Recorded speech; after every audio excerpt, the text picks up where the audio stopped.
Hi everyone. I shared a reflection on tying together Mary's role and Judas's role. And this is just to bring out the dynamics that are still happening today in our church, where women's roles may not be given as much importance, or a woman is said to be in a man's place, similar to what happens with Mary anointing Jesus's feet. And we see that before, where she's anointed his head, now she's anointing his feet. And it's something that we studied when I did my theology, because the role of women, especially in the West, it's very much like you're coming up against a wall or you're watching paint dry.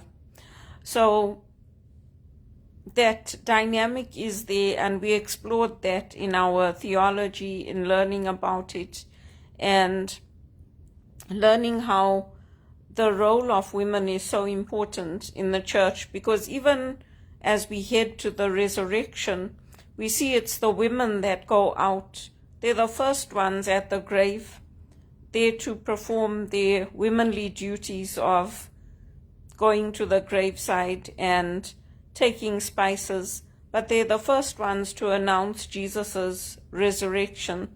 So here you see the women and the role of the woman, and you see how Judas is offended, Judas is insulted, because up until this point there have been instances where Jesus has brought women in, but this is the most dramatic, it's the most striking, and it's in a way taking away from his importance.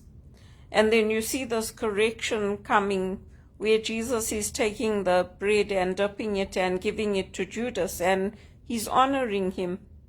And I watched the daily TV mass today, and even when Jesus is being arrested in Gethsemane, he calls Judas friend. He doesn't call him enemy, he calls him friend. He's beloved. So it's just that reflection I wrote is just to bring out some of the points that we learned about, and for me to share it with you, that you can think about it and where does it sit with you in our culture. And also to remember Pope Francis, because he went to the prisons and he washed the feet of the women there and brought them into sacred ministry, because now they too are commissioned, whether they are in the prison or whether they are in the world and being released, they are now commissioned to go out and to serve others, to take that gospel message to others.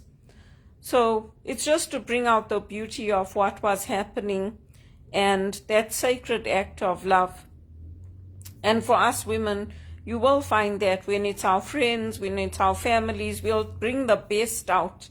We'll want to make sure we provide the best meal. We want to make people feel special.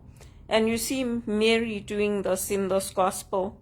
So I just wanted to tie them together. So technically Lent ends today at the end of the day. You might say it's tomorrow, but if you're going from sun up to sundown, technically it's end of day today. So it just depends how you think of it.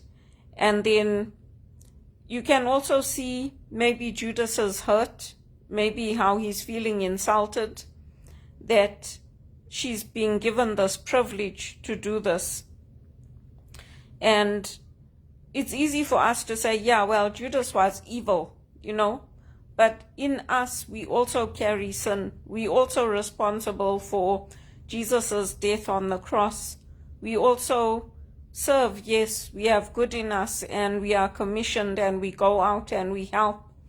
But it's also that sense of tragedy, of that spiritual darkness that can overcome people, where you lose all hope and you lose that passion.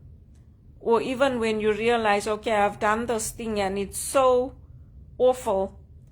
Some people, like Judas, they take their life. And Jesus is always the one that's still calling us friend and still allowing us, even as women, to be lavish with our acts of love. I know that I do that sometimes. I'll take my last 2 cents and I'll put it towards that donation in the church. Or I'll sacrifice my meal to say, okay, I'm going to give this to the church. But it's very hard for me now without a job. And, even the interviews I had, I was supposed to get a call back for some temporary work. But even that hasn't come through. So I have to choose hope. I have to choose not to give up. But this is kind of what the church went through in the early church.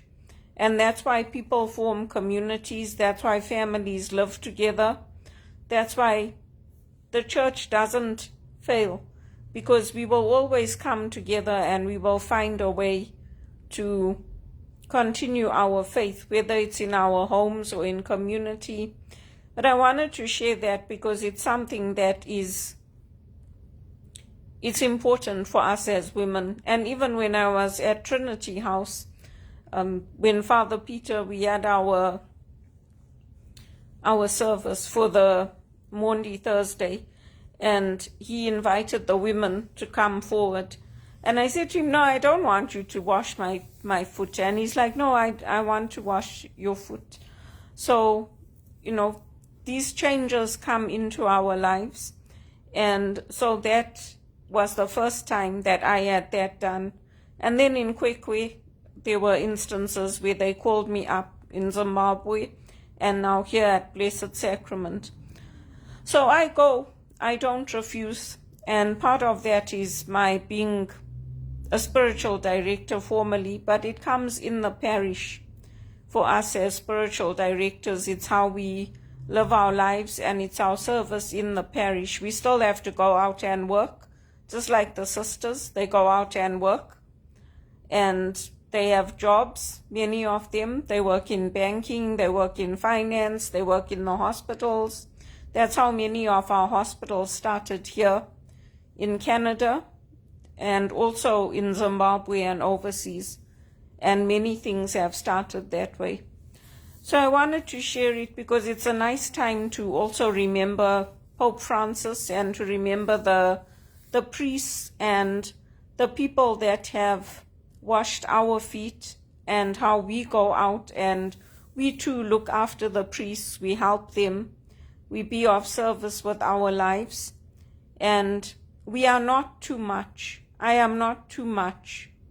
And who I am is perfectly fine in God's sight. I do not have mental health problems. And there's nothing wrong with what I'm posting on Facebook. But if other people have a problem with it, they should go and have their own mental health checks done. Because this is part of my training and it's part of what I am supposed to do. And even asking for money to make ends meet, to have options, there's nothing wrong with that. I still love God first, but that doesn't mean that I don't need money to live. And it doesn't mean I don't put Jesus first.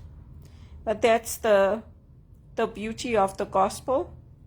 And it's something that I wanted to do today to tie together this theme of what's happening with Judas and what's happening with Mary and the women in the Bible.